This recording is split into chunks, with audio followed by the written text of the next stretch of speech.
오늘의 사연 시작합니다. 안녕하세요. 저는 30대 초반의 평범한 직장인 남성입니다. 얼마 전에 친구와 헌팅 술집에 가서 여자를 만났는데 그때 있었던 재미있는 이야기를 사연으로 보내볼까 합니다. 때는 금요일 저녁이었고 친구와 저는 할 일이 없이 뒹굴고 있었어요. 친구와 조금 커다란 원룸에서 둘이 함께 살면서 생활비를 아끼고 있었는데 다른 건 다 괜찮지만 다 큰 남자 둘이서 살다 보니 혼자 사는 남자들 특유의 냄새가 날 정도였어요. 둘 다 여자친구가 없었기 때문에 주말에 시간 보내는 것이 고역이었습니다. 그러다가 친구가 도저히 외로워서 안 되겠다며 여자 꼬시러 나가자고 하더라고요. 요즘 같은 때에 어디서 여자를 꼬시냐고 했더니 헌팅 술집이라는 곳이 있다고 그곳에 가면 기회가 있을 거란 이야기를 듣고 함께 나섰습니다.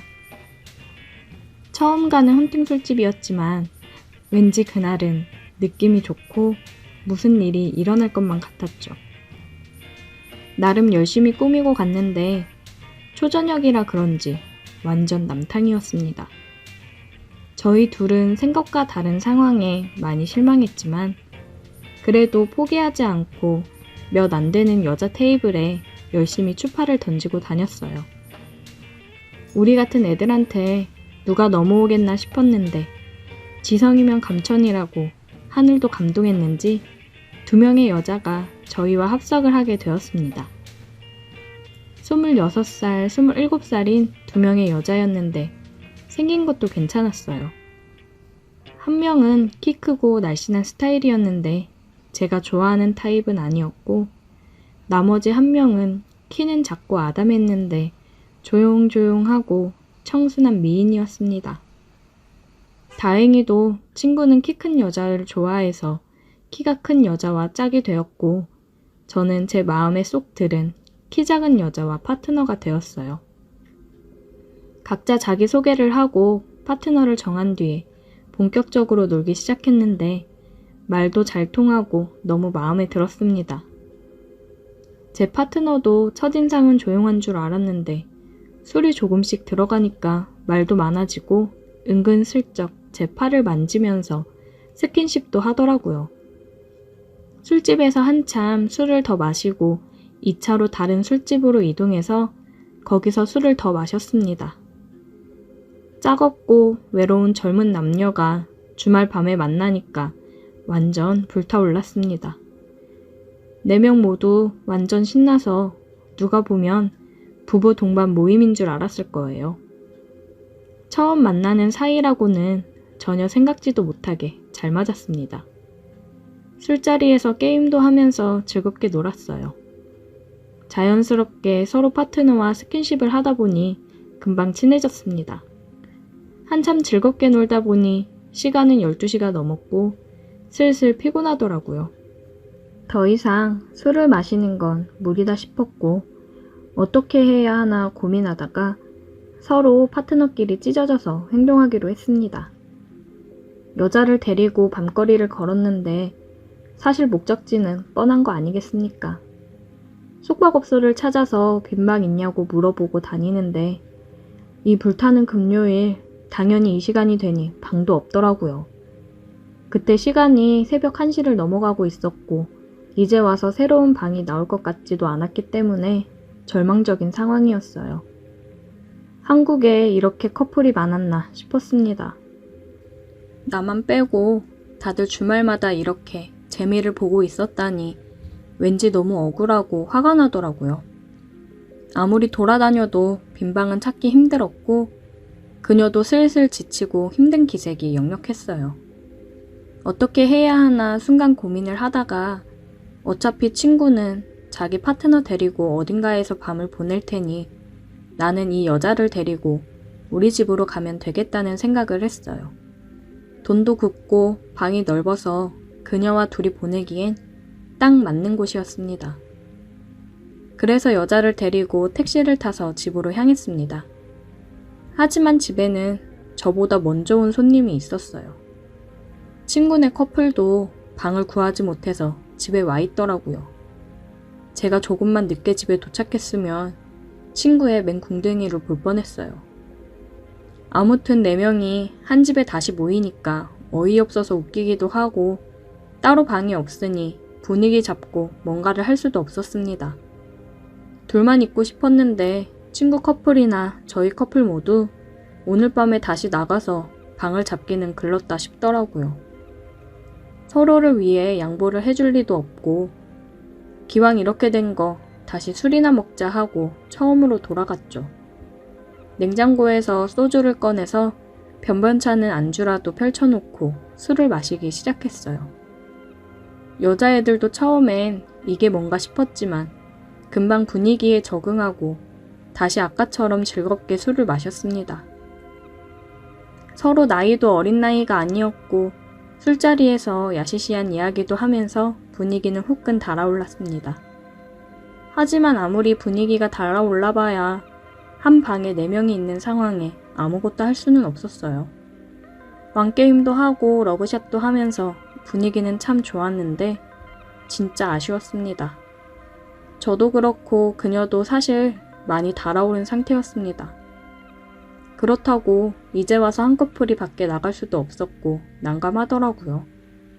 이미 다들 달아오를 만큼 달아올랐는데 어떻게 할까 고민하다가 제 머릿속에 좋은 아이디어가 떠올랐습니다. 그 당시 저희 방에는 싼 맛에 중고로 구입한 옷장이 하나 있었어요. 이불도 넣어놓고 안 입는 계절 지난 옷도 넣어놓는 곳이었는데 생각보다 옷장이 크고 넓어서 사람이 들어가도 괜찮았습니다. 2대2로 술게임을 해서 지는 커플이 5분씩 옷장 안에 들어가 있는 벌칙을 하자고 했더니 다들 머릿속에 똑같은 생각이었는지 좋다고 찬성하더라고요. 그 뒤로 술 마시면서 무슨 게임을 했는지는 하나도 기억나지 않지만 중요한 건 그 게임에서 우리 커플이 져서 먼저 옷장에 들어가야 했다는 겁니다.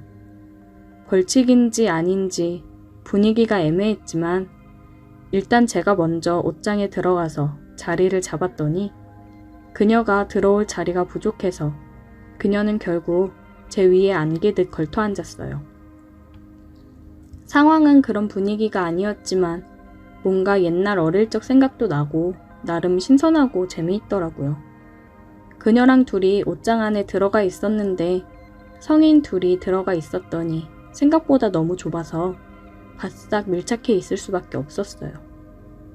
서로 몸이 딱 붙어서 옴짝달싹 못하는 상황이었지만 오히려 좋았습니다. 그녀가 불편했는지 제 품에 안겨 있었고 뭔가 다 큰 어른들이 하면 안 되는 장난을 하고 있다는 생각에 더 재미있더라고요. 5분씩 들어가 있기로 했는데 저희 둘 다 아무런 말이 없었습니다.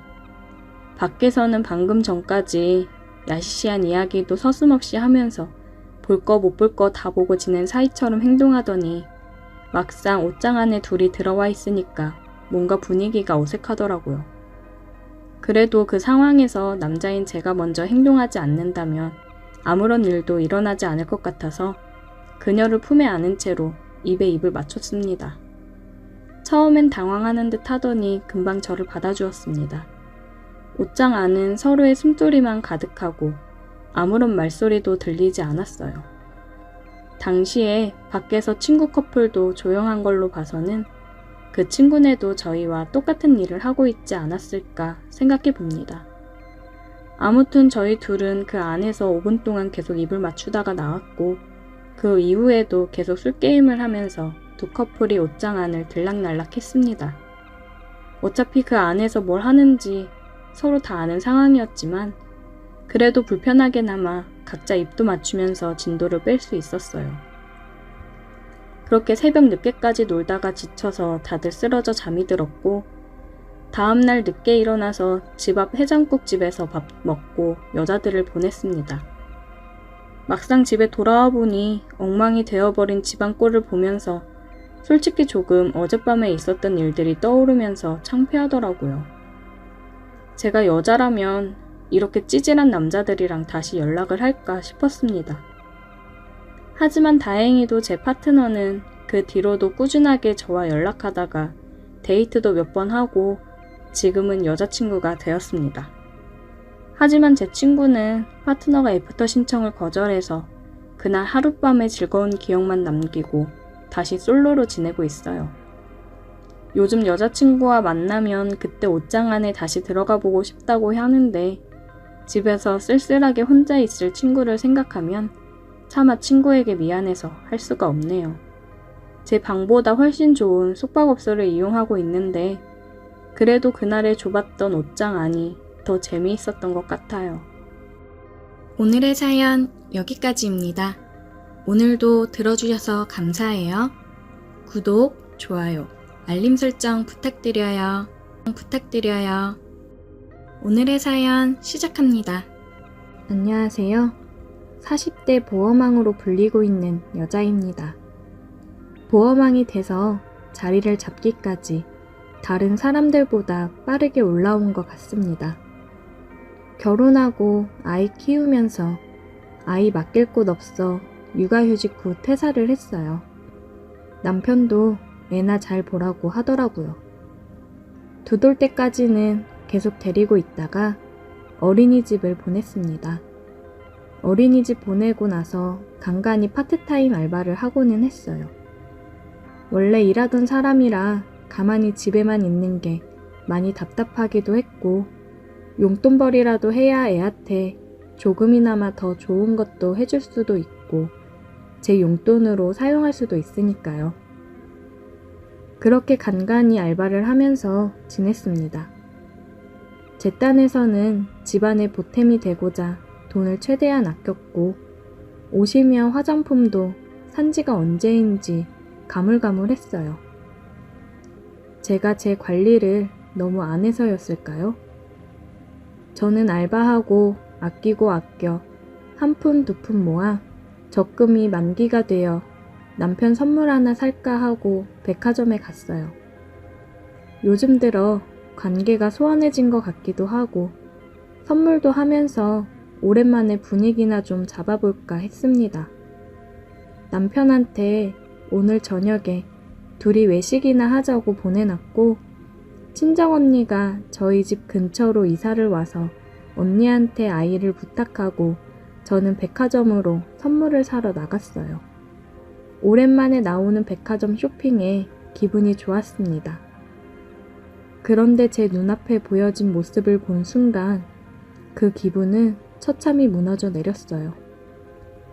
정말 오랜만에 보는 환한 얼굴을 하고는 웬 젊은 여자랑 어깨동무를 하고 행복해 보이는 모습이 보이더라고요. 내가 잘못 본 건가 싶어 저는 떨리는 마음을 부여잡고 조용히 뒤를 따라가 봤습니다. 두려운 마음에 멀찍이 떨어져서 따라가 보니 정말 제 남편이 맞더라고요. 옆에 여자는 신이 나서 목걸이를 보고 있었습니다. 남편은 그런 그녀에게 잘 어울린다며 칭찬을 해주고 결제까지 해주더라고요.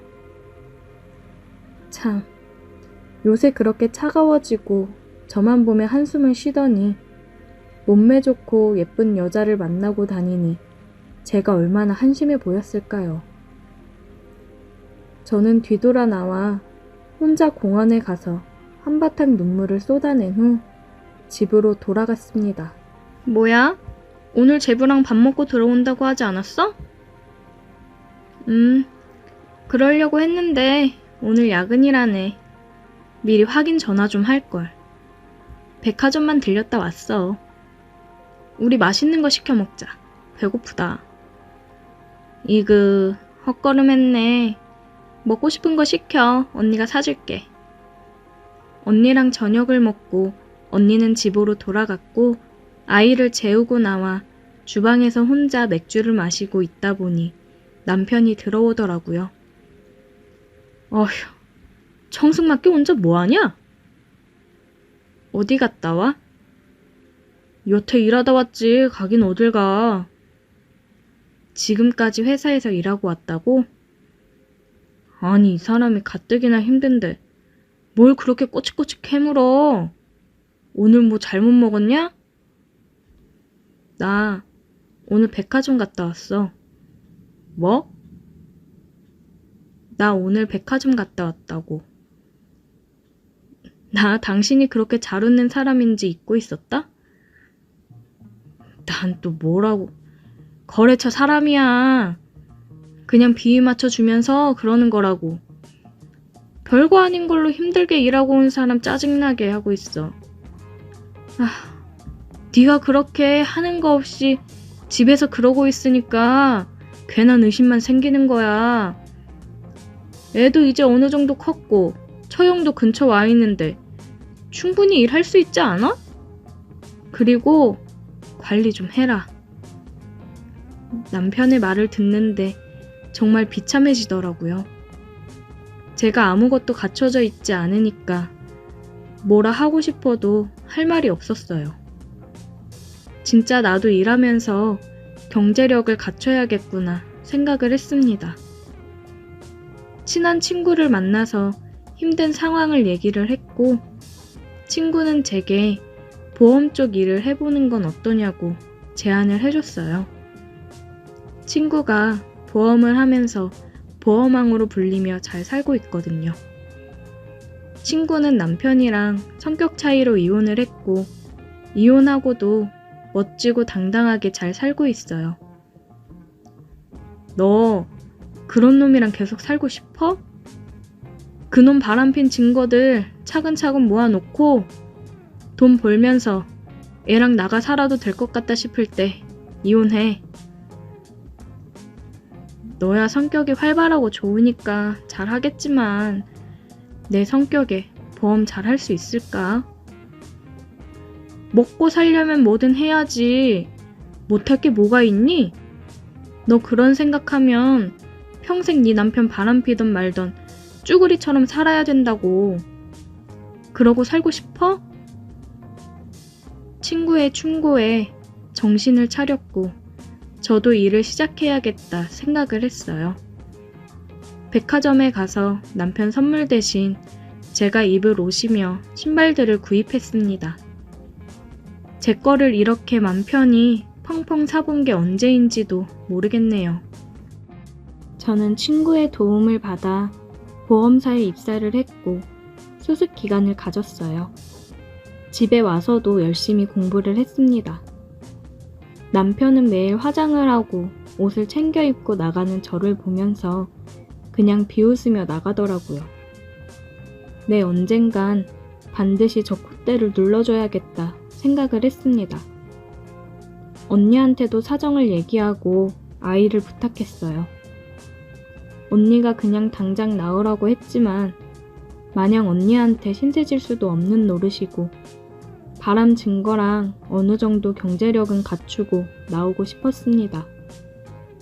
친구 소개로 여러 사람들을 만나며 영업을 했어요. 역시나 친구는 살갑게 사모님들한테도 어머 언니 이러면서 잘하더라고요. 그리고 친구가 이번에는 진짜 잘 보여야 된다면서 얘기를 했습니다. 기업인들인데 잘 보이면 단체 상해보험이라든지 큰 건수들을 잡을 수 있다고 하더라고요. 그리고 잘하면 사람들 소개도 많이 해줘서 실적 올리는 거 금방이라고 했습니다. 지금 만나는 사람이 친구 SNS에서 저와 같이 찍은 사진을 보고 제가 마음에 든다고 얘기해 마련한 자리라고 하더라고요. 이제 너도 좀 즐기면서 살아. 돈도 벌고 연애도 할 수도 있는 거고. 예전에 잘 나갔던 김은희로 돌아와야지. 바람난 남편 뒷모습만 보고 살 거 아니잖아. 친구 말에 왠지 모를 힘을 받았다고 해야 될까요? 그래, 내가 뭐가 부족해서 바람난 남편한테 무시당하며 살아야 되나 싶었습니다. 나 좋다는 남자들 다 제쳐두고 만나 결혼했더니 이제와 젊은 여자랑 바람이 나서 나를 하찮게 생각하는 남편 생각 안 하고 당당하게 멋진 내 모습으로 돌아와야겠다 생각이 들었어요. 친구가 안내한 룸으로 들어가서 소개해준 이사 옆으로 가서 앉아 술도 따라주고 함께 마셨습니다. 제가 한 잔 드릴게요. 오랜만에 마시는 양주에 술이 금방 취하더라고요. 친구는 같이 온 일행이랑 따로 먼저 나갔고 저희 둘만 남았어요. 우리도 이제 갈까요? 저는 언니한테 오늘 늦을 것 같다고 연락을 남겨놓고 따라 나갔습니다. 예약해둔 룸으로 올라갔습니다. 씻고 올게요. 저는 화장실에 들어갔다가 나왔고 그 사람은 제게 입을 맞춰 왔습니다. 굉장히 부드럽게 안아주더라고요. 나는 은희 씨 좋은 마음으로 만나고 싶어요. 은희 씨 생각은 어때요? 저도 좋아요. 그냥 오랜만에 느껴보는 따뜻한 온도에 몸과 마음이 녹았어요. 저는 그 사람이랑 진지한 마음을 가지고 만남을 가졌고 덕분에 보험 계약을 여러 개 체결하면서 보험왕 자리에 오르기도 했습니다. 남편은 점점 관리해서 예전보다 더 나아진 제 모습에 슬금슬금 들러붙더라고요. 저는 그런 남편한테 이혼 서류를 내밀었습니다. 이혼? 야, 내가 이혼을 해줄 것 같아? 나가서 돈 좀 벌더니 머리가 휙 돌았냐? 당신이 유책 배우자라는 증거는 다 준비해놨고 어쩔 수 없이 그럼 소송으로 가야지. 그렇게 무시하더니 이혼은 하기 싫어? 이혼해 줄 테니까 그 어린 여자랑 어디 잘 살아봐. 그 후로 아이와 함께 언니네서 지내고 있어요. 남편한테 당당히 먼저 이혼 서류를 내밀 수 있어서 너무 통쾌합니다. 앞으로 그 사람이랑은 언제까지 관계가 유지될지는 모르겠지만 정말 좋은 마음으로 오래 만나고 싶어요. 어떻게 보면 제 인생의 은인이나 마찬가지입니다. 오늘의 사연 여기까지입니다. 오늘도 들어주셔서 감사해요. 구독, 좋아요, 알림 설정 부탁드려요. 오늘의 사연 시작합니다. 평소와 같이 일을 하고 있던 어느 날이었다. 친구 형석이한테 전화가 왔지만 회의 중이라 받지를 못했다. 회의가 끝나고 형석이 녀석이 이 시간에 웬일인가 싶어 전화를 해보았다. 회의하느라 못 받았다. 준호야. 형석이 녀석 목소리가 평소와는 다르게 너무 안 좋았고 울먹이는 목소리여서 깜짝 놀랐다. 뭔데? 무슨 일이야? 수찬이가 교통사고로 떠났단다. 형석이한테 들은 얘기는 정말 충격적이었다. 정말 이렇게 순식간에 하늘로 떠나버리다니. 근데 이 와중에 생각이 드는 건 수찬이 와이프 미영의 걱정이 앞섰다. 고등학교 동창으로 우리 4명은 늘 붙어 다녔다. 항상 넷이서 있으면 즐겁고 좋았기 때문에 이 관계가 쭉 유지되었으면 하는 마음에 미영이를 짝사랑하는 마음을 고이 접어 가슴 한구석에 놨었는데 졸업 무렵 수찬이랑 미영이가 사귄다고 했을 때 심장이 내려앉는 느낌이 들었다. 하지만 아무런 내색 없이 두 사람을 축복해 주었고 결혼까지 이어진 두 사람의 행복을 진심으로 빌었다. 그런데 이렇게 허무하게 35살이라는 나이에 하늘로 떠날 줄 누가 알았겠는가. 학창시절부터 쭉 함께 해온 수찬이를 떠나보낸 미영이의 마음이 얼마나 무너졌을지 너무나 잘 알기에 수찬이가 떠난 사실보다는 미영이가 더 걱정되는 건 어쩔 수가 없었다. 월급쟁이라 일하다 말고 당장 장례식장으로 갈 수는 없었기에 퇴근하기만을 손꼽아 기다렸고 부장님한테 사정을 얘기하고 이틀 연차를 썼다. 바쁜 프로젝트를 마무리해놔서 다행히 연차를 사용할 수 있었다. 퇴근을 하고 집에 들어가 옷을 빠르게 갈아입고 장례식장으로 향했다. 형석이도 퇴근하고 오는 길이라고 했다. 들어가서 보이는 건 영혼 없는 눈빛을 한 채 서 있는 미영이의 모습이었다. 그런 미영이를 보니 내 마음 또한 무너지는 느낌이었다. 이제 퇴근할 시간이라 그런가 조문객들은 많지 않았고 가슴을 치며 울고 계시는 수찬이 부모님께 가서 먼저 인사를 드렸다.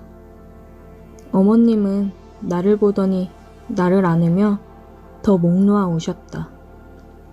나도 같이 눈물을 흘렸다. 사진 속 수찬이의 모습을 보니 정말 수찬이가 이제 더 이상 함께할 수 없다는 게 실감이 났다.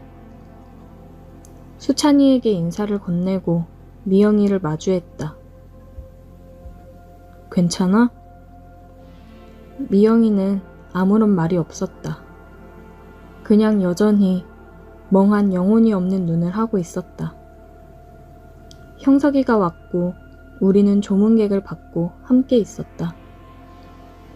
시간이 흘러 수찬이의 발인까지 마무리를 했다. 형석이는 회사 일 때문에 먼저 가봐야 한다고 했고 나는 미영이를 따라 유품 정리를 도와주려고 했다. 차를 타고 가는 내내 미영이는 아무런 말이 없었다. 그래, 사랑하는 남편을 떠나보낸 마음을 어찌 내가 헤아릴 수 있을까? 나도 아무런 말 없이 운전을 했다. 집에 도착을 했고 미영이를 따라 집으로 들어갔는데 미영이가 갑작스레 눈빛이 변하더니 웨딩 사진을 들고 바닥에 내던졌다. 그리고 집안 물건들을 던지며 소리를 지르기 시작했다. 미영아, 왜 그래? 정신 차려. 지금 뭐 하는 거야? 이거 놔! 이거 놔! 미영이는 힘들게 잡고 있던 이성의 끈을 놓친 것 마냥 소리를 지르며 집을 엉망을 만들어 놨다. 모든 걸 쏟아냈는지 미영이는 그제서야 주저앉아 목 놓아 울기 시작했다. 내가 할 수 있는 거라곤 그런 미영이를 안고 다독여주는 것밖에 없었다. 무슨 일이 있는 건지 물어보고 싶었지만 입이 떨어지지 않았다. 한참을 울고 진정이 됐는지 그제서야 말을 하는 미영이었다. 준호 너한테 너무 못 볼 걸 보였다. 미안. 이제 가봐도 돼. 이렇게 두고 어떻게 가. 내가 정리할 테니까 들어가서 좀 쉬고 있어. 저 방에 들어가기도 싫다.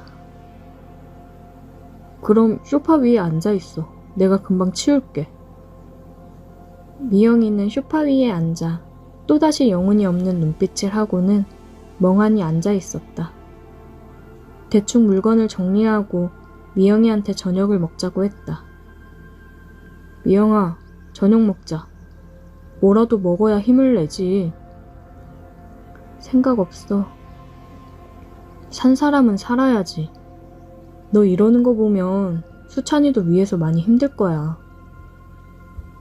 내 말을 들은 미영이는 또다시 눈물을 흘리기 시작했다.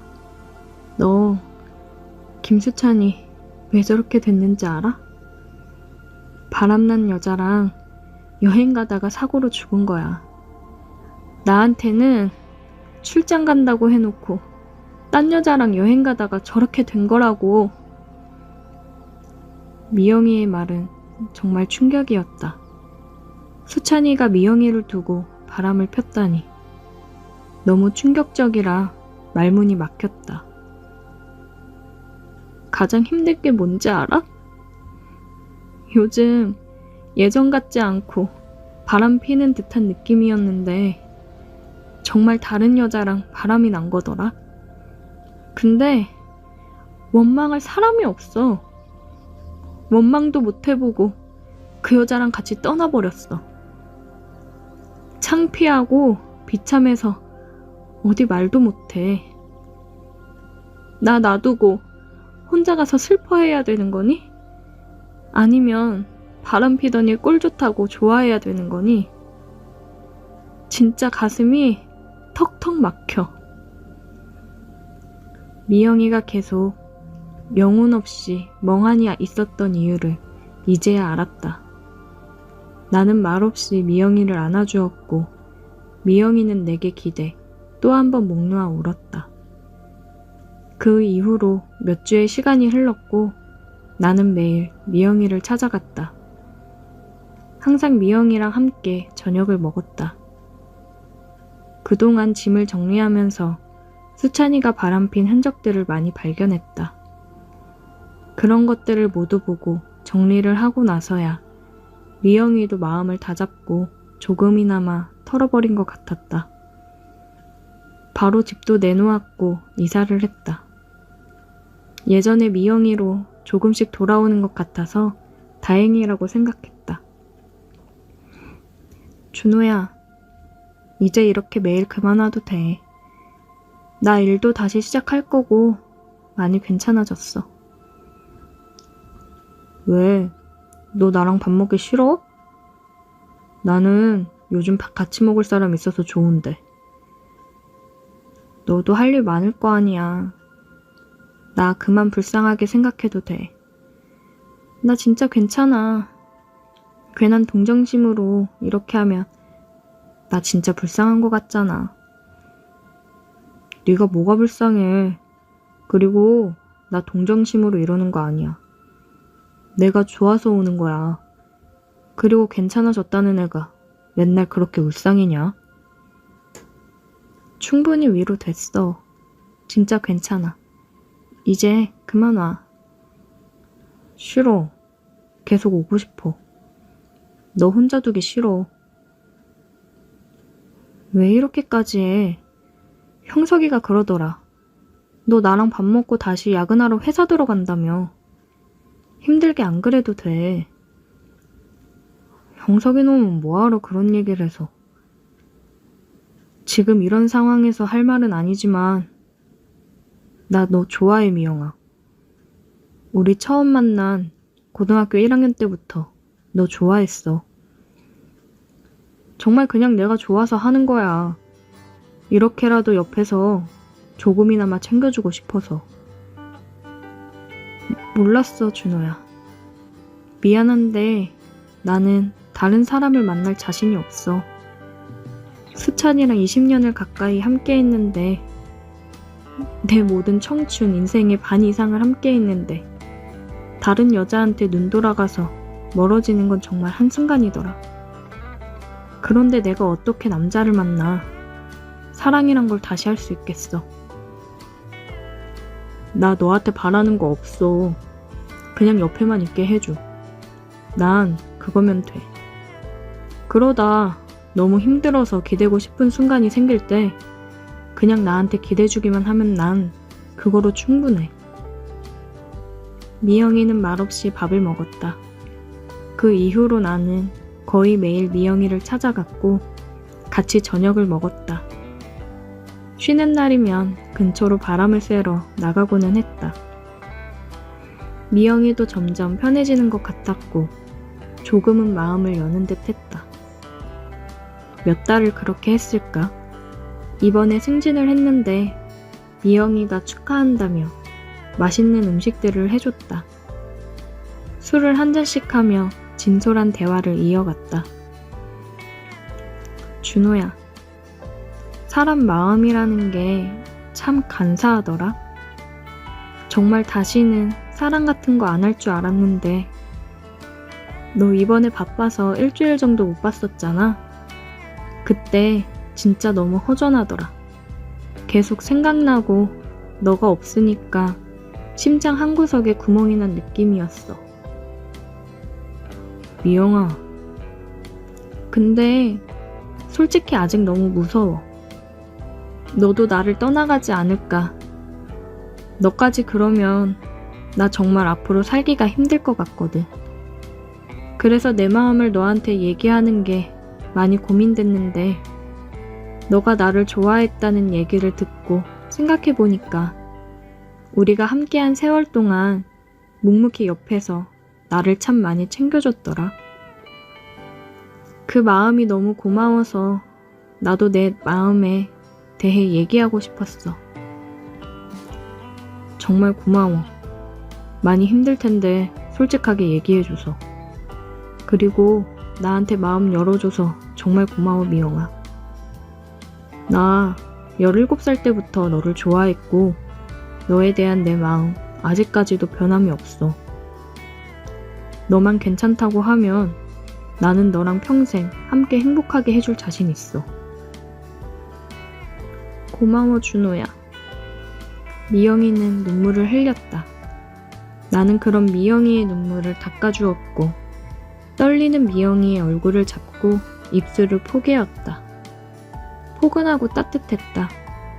그렇게 우리는 천천히 하나가 되었다.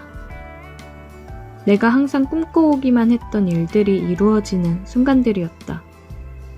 우리 상황을 다 전해들은 형석이는 축하한다고 얘기해줬다. 너 미영이한테 고백하려다가 수찬이가 먼저 고백해서 고백도 못한 거 아는데 이렇게 둘이 다시 이어지려고 그동안 네가 연애도 제대로 안 하고 여태 결혼도 안 했나 보다. 둘이 인연은 인연인가 봐. 수찬이 하늘에서 미영이한테 덜 미안하게 네가 잘 해줘라. 나와 미영이는 제대로 된 연애를 먼저 시작했고 좋은 마음으로 만남을 이어가고 있다. 많은 아픔을 가진 이 여자를 정말 행복하게 해주고 싶다. 오늘의 사연 여기까지입니다. 오늘도 들어주셔서 감사해요. 구독, 좋아요, 알림 설정 부탁드려요. 오늘의 사연 시작합니다. 안녕하세요. 저는 50을 바라보고 있는 남자입니다. 아들, 딸 하나씩 키우고 있는 중입니다. 그냥 평범하게 직장 생활을 하고 있습니다. 와이프는 사업을 하나 시작했는데 대박이 나서 아주 저보다 바쁘게 지내고 있습니다. 뭐가 그리 바쁜지 매일 늦게 들어오더라고요.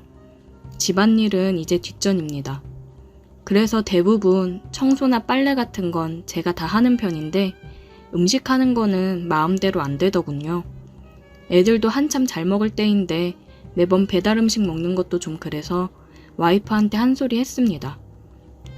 여보, 매일 시켜 먹는 것도 한계가 있어. 반찬 좀 해놓으면 안 돼? 내가 대충 꺼내 먹고 데워 먹을게. 다른 건 내가 다 하잖아. 밥만 좀 부탁해. 밥 타령은 진짜 시켜 먹는 게 얼마나 편하고 맛있어. 그냥 대충 좀 먹으면 안 돼? 나는 뭐 노니? 나도 진짜 몸이 10개라도 모자라. 힘들다고.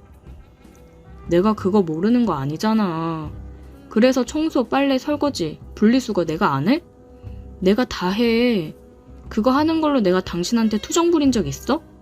밥 먹는 거는 애들도 있으니까 좀 신경 써 해달라고 하는 거지. 내가 하는 건 맛없다고 애들도 안 먹으려고 하니까 그러는 거 아니야. 밥 해주는 게 그렇게 어렵니? 밥 해줄 시간이 없다니까? 내가 몇 시에 들어오는데 나 진짜 하루 종일 하는 게 일이야. 나는 그럼 언제 쉬는데? 이제 자리 잡기 시작해서 잘 되는데 계속 치고 나가야 될 거 아니야. 이해 좀 해주면 안 돼? 내가 도우미 아줌마 부를게. 당신도 그러면 좀 편할 거 아니야. 아니 무슨 도우미야. 그냥 밥만 좀 해주면 되는걸. 그러니까 나도 밥하기 힘들다고. 자기가 차려 먹을 거 아니면 도우미 써 그냥. 내가 알아서 부를 테니까. 당신은 그렇게 알아. 와이프는 자기도 힘들다며 도우미를 부른다고 했습니다. 참, 요즘 보면 돈 맛에 들려서 가정은 뒷전이고 자기 사업 확장에만 눈이 멀어 있는 것 같습니다. 물론 와이프 돈 많이 벌면 좋죠. 저보다도 많이 벌어오니 당연히 집안일도 제가 더 분담하는 건 맞다고 생각합니다. 그런데 저도 일을 하기도 하고 식사 부분은 저보다 확실히 와이프가 실력이 좋으니 애들을 생각해서라도 조금 더 신경 써달라고 부탁을 한 건데 이렇게 짜증을 내며 도우미를 부르겠다고 할 줄은 몰랐습니다. 그래도 도우미 없는 것보다야 있는 게 낫지 싶어 아내가 불러준다기에 알겠다고 했습니다. 다음날 퇴근을 하고 집에 오니 아이들은 방에서 공부 중이고 아내가 부른다던 도우미 분이 계셨어요. 안녕하세요. 저 오늘부터 일하기로 한 김민영입니다. 사모님이 비밀번호랑 해야 될 일들 알려주셔서 했어요. 따로 더 신경 써서 해야 될 부분이나 일 있으면 얘기해 주세요. 네, 안녕하세요. 뭐 집사람이 잘 얘기했겠죠. 잘 부탁드릴게요. 아이들한테는 어떤 음식 좋아하는지 물어봤어요.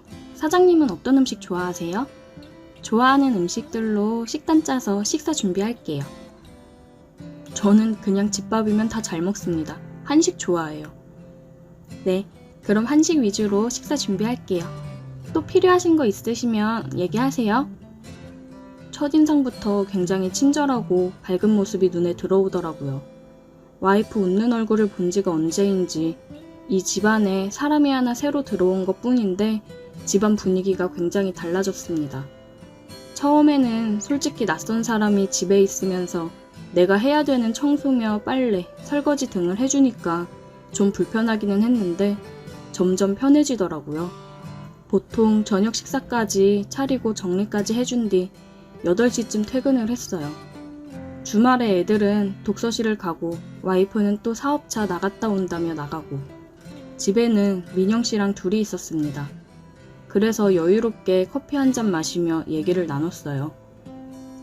아, 민영 씨, 일하면서 쉴 때는 서재방 쓰셔도 돼요. 편하게 쉬세요. 신경 써주셔서 감사합니다. 알아서 척척 잘해주시니 제가 감사하죠. 민영 씨 덕분에 요즘 제가 아주 편하게 지내고 있어요. 사모님이 워낙 바쁘셔서 사장님께서 집안일을 대부분 다 하셨다면서요? 쉽지 않은 일인데 정말 대단하세요. 대단하긴요. 다 사람 하는 일인걸요. 애들이 있으니 제가 더 잘하려고 해야죠. 아마 저도 애들 없이 혼자였으면 잘 안 했을 거예요. 멋진 남편의 멋진 아빠네요. 너무 부러운걸요?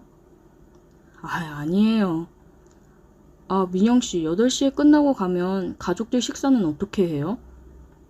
아, 저 혼자 살아요. 남편이 교통사고로 먼저 가서 혼자 된 지 좀 됐어요.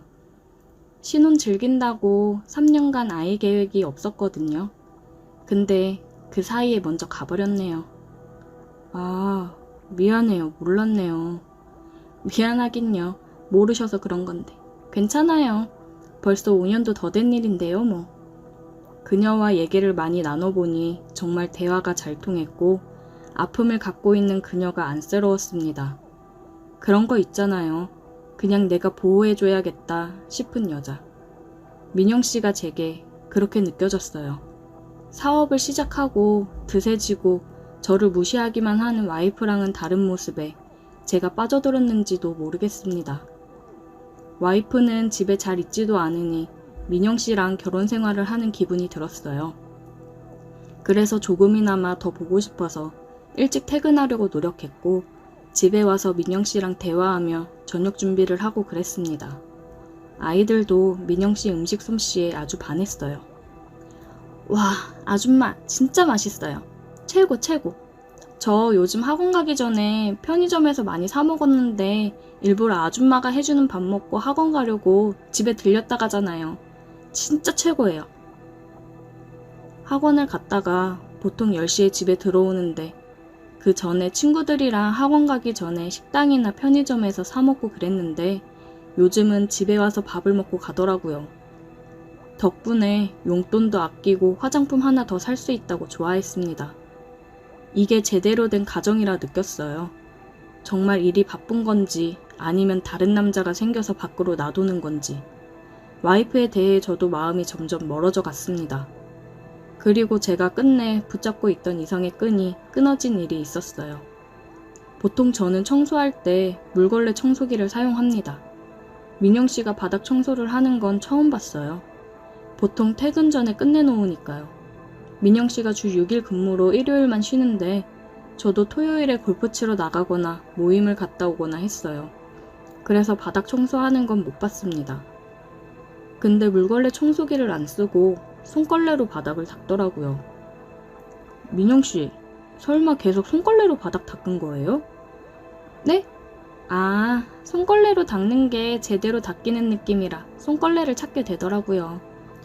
그래도 무릎이면 많이 아프고 힘들 텐데 물걸레 청소기 있는데 그거 쓰시지. 괜찮아요. 이게 편해서 그런 건데요, 뭐.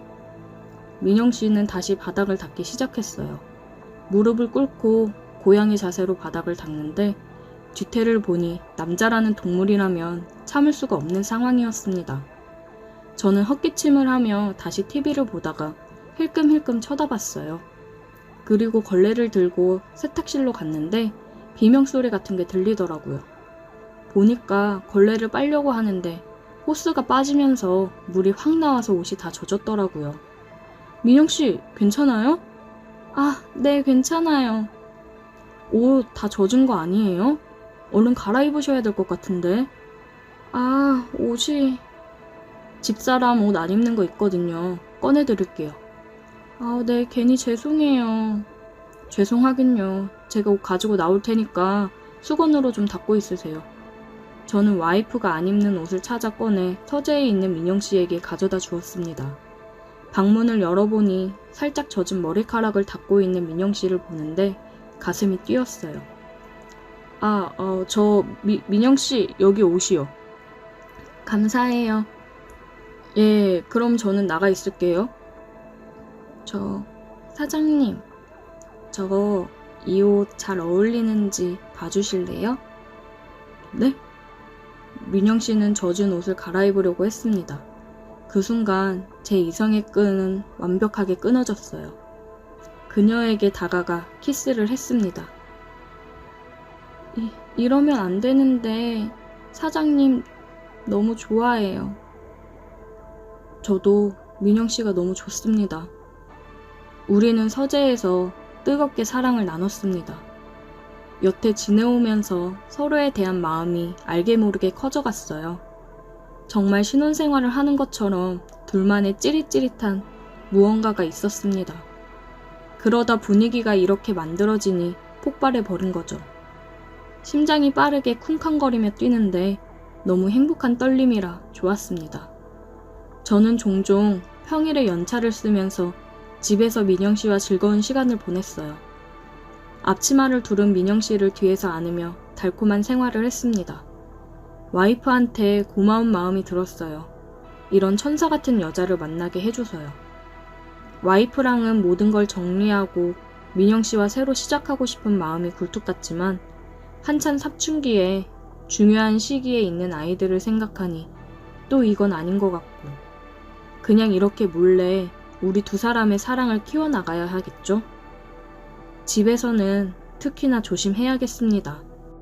오늘의 사연 여기까지입니다. 오늘도 들어주셔서 감사해요.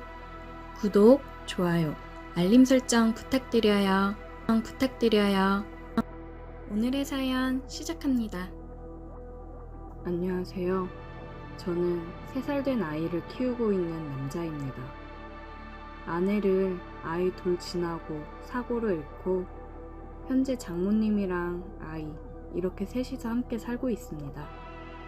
장모님과의 관계가 깊어져 어떻게 하는 게 좋을지 몰라 이렇게 글을 작성해서 의견을 구해보고자 합니다.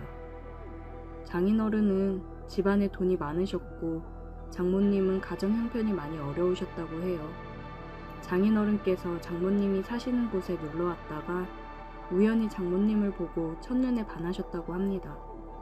장모님은 나이 차이가 많이 나는 장인어른이 자꾸 만나자며 다가오자 강하게 거부 의사를 표현했지만 장인어른은 장모님 형편이 어려운 걸 알고 장모님 부모님을 찾아가 빚 해결해 줄 테니 따님을 달라고 얘기를 해서 장인어른과 장모님이 결혼을 하게 되었다고 하더라고요.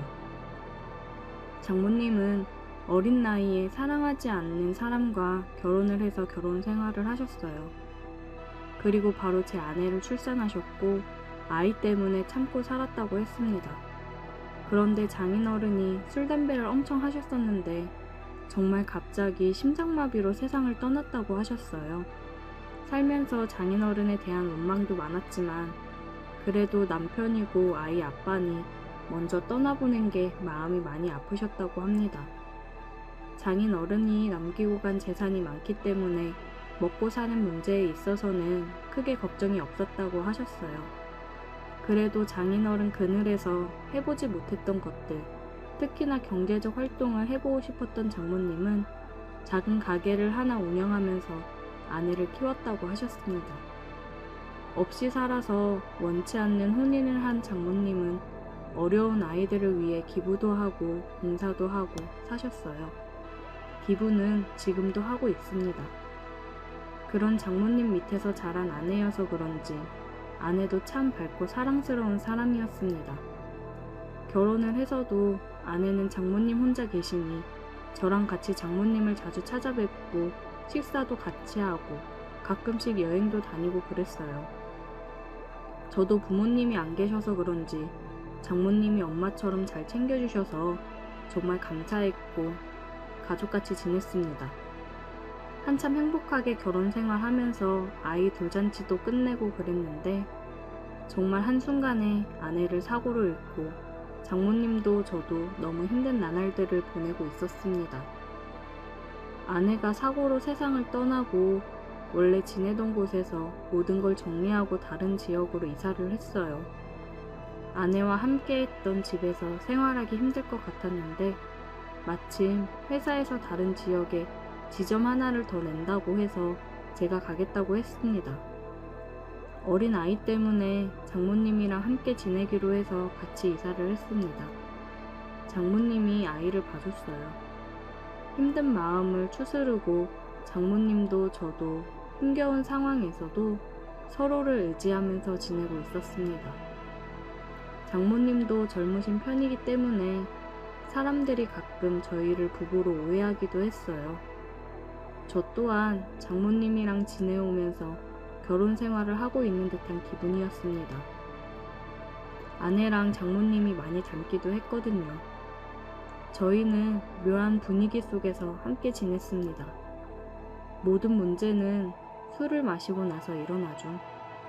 회식이 있는 날이라서 술을 먹었는데 조금 과하게 먹은 날이었어요. 업무 스트레스도 심했고 아내가 더 그리운 그런 날이었거든요. 그렇게 취해서 새벽에 집에 들어갔습니다.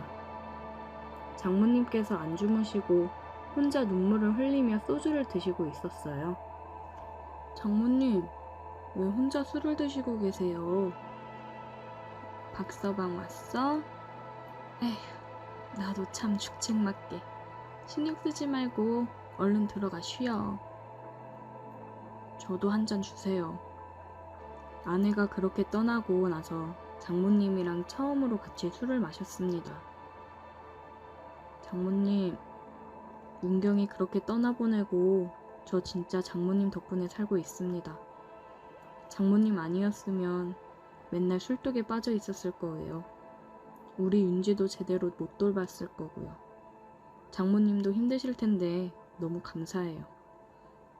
내가 윤경이 엄마, 윤지 할머니로서 당연히 해야 되는 일들인데 뭐가 고마워. 고마워하지 마. 장모님이랑 한참을 얘기하면서 술을 마셨어요. 이렇게 술을 많이 마시면서 힘들어하는 이유는 저도 장모님도 알고 있었습니다. 떠난 아내에 대한 그리움도 있었지만 미안함이 더 컸습니다. 장모님이랑 이렇게 지내면서 우리는 서로에게 마음이 있다는 걸 느끼고 있었어요. 저는 장모님을 여자로, 장모님은 저를 남자로 보고 있었습니다. 한 집에서 계속 같이 지내고 아이도 있고 결혼한 부부처럼 생활을 하고 있는데 그리고 젊고 아내 닮은 장모님이니 제 마음이 마음대로 되지 않더군요. 애써 서로 부정하고 외면하고 있었지만 사람 마음이라는 게 어디 마음대로 되던가요? 서로에 대한 마음이 점점 더 커져가니 힘들 수밖에요. 장모님, 저 더 이상 제 마음을 숨길 수가 없어요.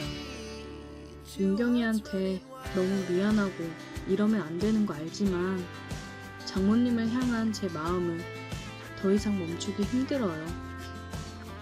박서방, 장모님도 저 사랑하시잖아요. 우리가 윤지랑 이렇게 행복하게 사는 게 윤경이도 바라는 거 아닐까요? 저는 얘기를 하면서 눈물을 흘렸습니다. 장모님이 눈물 흘리는 저를 보며 눈물을 닦아주었고 우리는 서로의 눈을 바라보았습니다. 사랑해요. 저는 사랑한다는 말을 하고 키스를 했습니다. 우리는 눈물을 흘리며 서로를 안았어요. 이제는 정말 돌이킬 수 없는 강을 건넜기 때문에 서로의 마음을 인정하고 표현했습니다. 그냥 지금 이 순간이 너무 소중하고 미안하고 여러 가지 감정이 겹쳤던 것 같아요. 하지만 이 시간 이후로는 정말 남아있는 우리의 행복만을 생각하려고 합니다. 다음날 아침 우리는 함께 눈을 떴고 다시 한번 서로의 마음을 확인했습니다. 우리는 서로 부르는 호칭도 바꿨어요. 더 이상 장모님이 아닌 자기라고 부르고 있습니다. 아이한테도 얘기할 때 엄마라고 부를 수 있게 얘기하는 중이에요. 힘들었던 삶 속에서 조금씩 다시 행복을 찾아가고 있었습니다. 특히 장모님은 그동안 눌러왔던 걸 풀어내듯 밤이 되면 돌변했어요. 사랑하지 않았던 장인어른과의 결혼 생활이 행복할 리 없었겠죠. 그리고 일찍 바보가 된 탓에 얼마나 욕구가 쌓였겠어요. 그리고 이제 서로 사랑하는 사이가 됐으니 그 욕구가 표출되는 건 당연하다고 생각합니다. 저 또한 너무 좋았습니다. 밤마다 돌변하는 장모님을 보며 저도 밤마다 뜨거워질 수 있어서 기분이 너무 좋더라고요. 퇴근하고 오면 항상 그랬듯이 맛있는 저녁을 준비하고 뽀뽀를 하며 저를 반겨주는 사람이 있으니 집에 들어오는 것도 행복입니다. 저녁을 먹고 아이와 시간을 보낸 후에 일찍 잠을 재우고 있어요. 온전히 우리 둘만의 시간을 보내기 위해서 빠른 유퇴를 하고 있습니다. 문화센터만 다니다가 아이를 어린이집에 보내기 시작했고 아이가 어린이집에 가 있는 시간이면 제가 평일 연차를 내고 둘이서 영화도 보고 맛있는 것도 먹으러 가고 남들처럼 평범한 데이트를 하며 지냈습니다. 이렇게 행복한 날들을 보내는 와중에도 한 가지 걱정이 되는 건 아이가 컸을 때 혹시나 우리 사이가 일반적이지 않다는 걸 알았을 때 많은 상처를 받을까봐 걱정이 되네요. 평생 장모님을 엄마로 알고 살아갈 수 없을 테니까요. 이렇게 행복하다가도 그런 부분을 생각하면 또 한없이 생각이 많아지는 밤을 보내고 있어요. 우리는 가족으로 행복하게 살아가고 싶은데 커가면서 모든 걸 알게 되는 딸의 마음을 생각했을 때는 정말 이러면 안 되는 건가 싶기도 합니다. 우리 딸도 모든 걸 이해해 줄 수 있을까요? 그건 저희의 큰 욕심이겠죠? 어떻게 하는 게 현명한 방법일까요? 오늘의 사연 여기까지입니다. 오늘도 들어주셔서 감사해요. 구독, 좋아요, 알림 설정 부탁드려요. 오늘의 사연 시작합니다. 안녕하세요. 40대 여자입니다. 살아오면서 이 나이에 이런 경험을 하게 될 줄 상상도 못했는데 참 사람 일이라는 건 알 수 없는 게 맞는 것 같네요. 남편이 발령이 나서 이사를 했습니다. 첫째는 이제 막 대학에 입학해서 자취방을 얻어주었고 둘째는 고3인데 이사를 하기에도 애매하여 첫째랑 함께 지내기로 하고 주말마다 저희가 가서 살펴보고 있어요. 첫째는 이제 막 대학에 들어가서 놀기 바쁘고 둘째는 독서실에서 생활하기 바쁩니다. 남편이랑 저는 새로운 보금자리에서 새롭게 시작을 했어요. 아무래도 처음 타지로 이사를 해보는 거라 아는 사람도 없고 낯설고 그러더라고요. 그러다가 마트에서 장을 보는데 우연히 고등학교 동창을 만났습니다. 저희 가정의 파국은 이때부터 시작되었던 것 같네요. 어머, 너 정희 아니니? 아, 누구? 예, 나야 희선이. 아, 내가 쌍꺼풀 수술을 해서 못 알아보려나? 희선이? 부부고등학교 그 이희선? 그래, 얘 얼마만이야 이게. 너는 어쩜 변한 게 없다. 한 번에 알아봤잖아. 옛날 그대로 여전히 예쁘네. 아우, 기집애. 아우, 고마워. 어떻게 이렇게 만나니? 반갑다. 그러게, 너 계속 파주 살았어? 왜 여태 한 번을 못 봤지? 아, 나 얼마 전에 남편이 발령이 나서 이사 왔어. 근데 이사 와서 이렇게 만나네. 신기하다. 그러게, 너무 반갑다. 진짜 바쁜 거 아니면 차라도 한잔 하자. 아, 나 장 보는 중이었어가지고. 너 연락처 알려줘. 내가 다음에 한번 집으로 초대할게. 너무 반갑다. 그래. 그러면 연락해. 장 보고 잘 들어가. 이사 온 지 얼마 안 돼서 아는 사람도 없어 조금 우울하던 찰나 고등학교 동창 희선이를 만났습니다. 새로운 곳에서 아는 사람을 만나니 너무 반가웠어요. 친구랑 그렇게 연락을 했고 집으로 초대했습니다. 어서와, 희선아. 와, 집도 좋다, 정이야. 이거 그냥 과일 좀 사왔어. 그냥 오지 뭘. 이런 걸 사오느라 그래. 잘 먹을게. 간단하게 점심을 준비해서 먹었고 친구가 사온 과일과 조각 케이크를 준비해서 커피랑 함께 내왔어요. 어머! 이거 커피 너무 맛있다. 점심도 잘 먹었는데 후식도 너무 맛있네. 입에 맞다니 다행이다.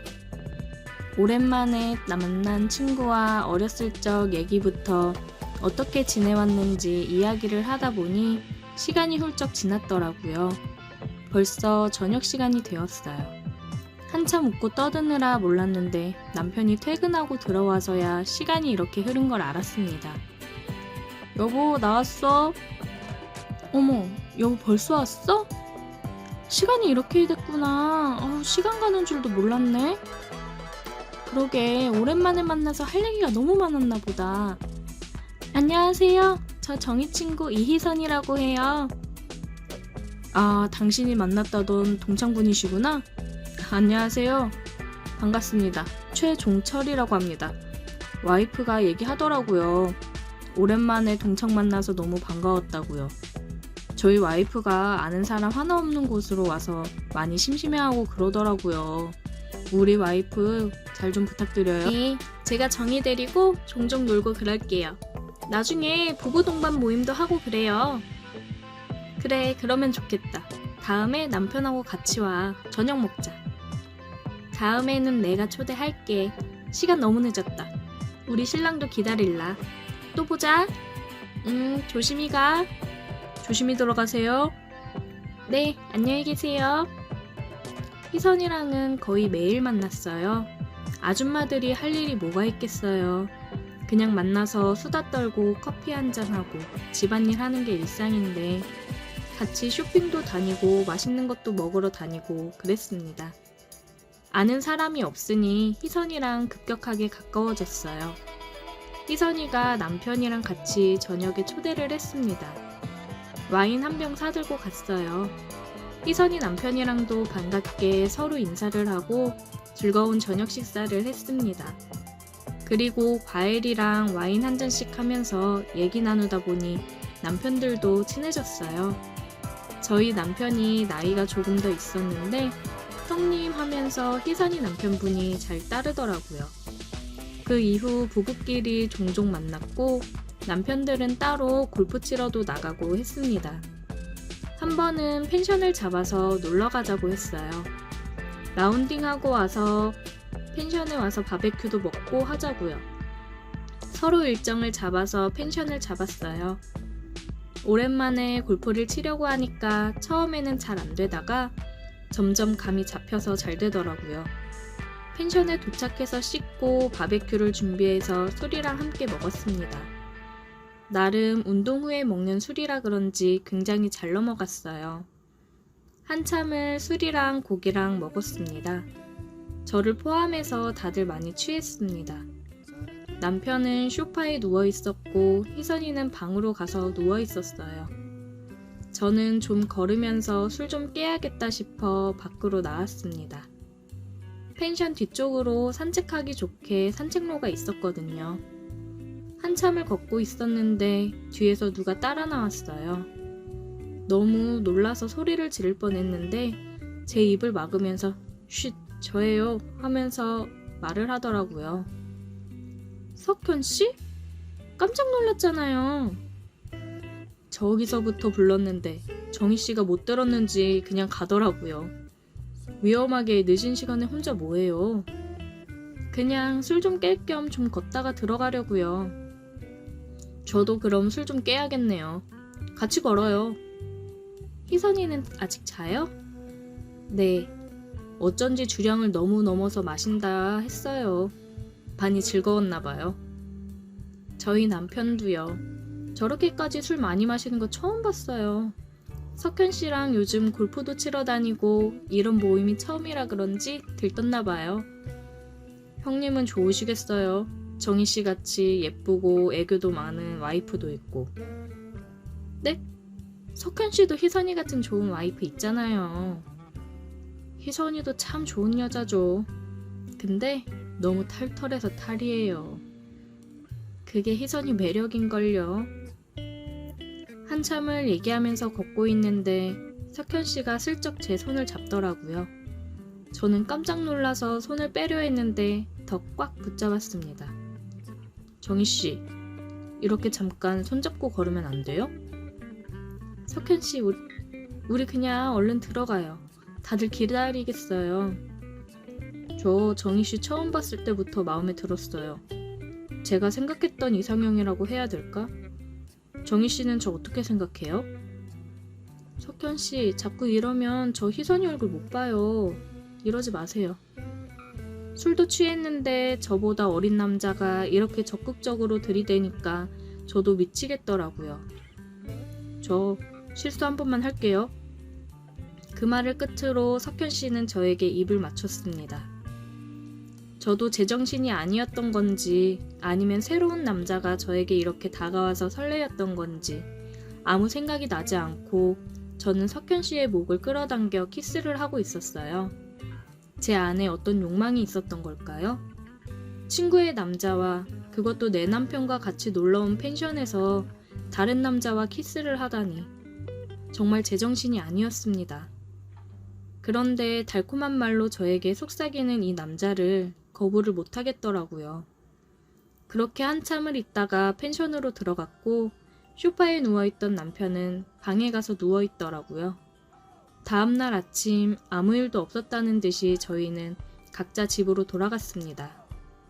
저는 남편과 친구 몰래 친구 남편이랑 종종 만남을 가졌어요. 제가 약속이 있어 늦는다고 하는 날이면 남편도 약속이 있으니 신경 쓰지 말고 재미있게 놀다 오라고 이야기하고는 했습니다. 그러다 우연히 남편의 핸드폰을 보고 말았어요. 남편도 희선이와 만남을 가지고 있었다는 걸요. 제가 희선이 남편과 만나니 그때마다 희선이도 자유의 몸이니까 제 남편도 희선이를 만나러 나갔던 거죠. 그 사실을 알고 충격을 받았지만 제가 한 짓이 있으니 남편한테 뭐라고 하지도 못했습니다. 얼마 후 희선이한테 연락이 왔어요. 좀 만나자고요. 저는 희선이도 뭔가 눈치를 챘나 싶었습니다.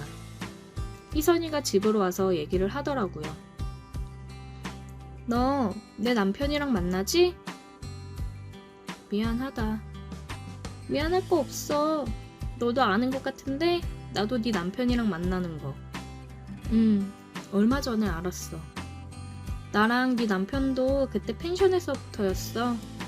내가 소파에서 자고 있는 네 남편 꼬셨거든. 같이 만나면서 보니까 굉장히 다정하고 능력 있는 사람이라 너가 부러웠고 네 남편이 탐나더라? 뭐라 할 말이 없다. 내 남편이랑 네 남편은 아직 우리가 알고 있다는 거 몰라.